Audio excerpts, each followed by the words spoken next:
கடந்த வெள்ளிக்கிழமை கோலாலம்பூர் மருத்துவமனையிலிருந்து காணாமல் போனதாக கூறப்படும் 65 வயதான உசேன் ஒத்மானை கண்டுபிடிப்பதற்கு காவல்துறை பொதுமக்களின் உதவியை நாடியுள்ளது.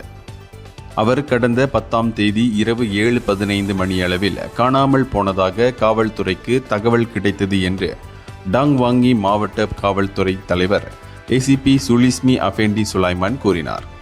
காணாமல் போன உசேன் கடைசியாக வெள்ளிக்கிழமை மாலை 6 மணிக்கு HKLின் 5வது மாடியில் உள்ள வார்ட் 24 இருந்து வெளியேறினார் என்றும் அவர் தோராயமாக 168 சென்டிமீட்டர் உயரம் கொண்டவர் என்றும் வெள்ளை முடி மற்றும் கண்ணாடி அணிந்து காணப்படுவார் என்றும் அவர் சொன்னார்.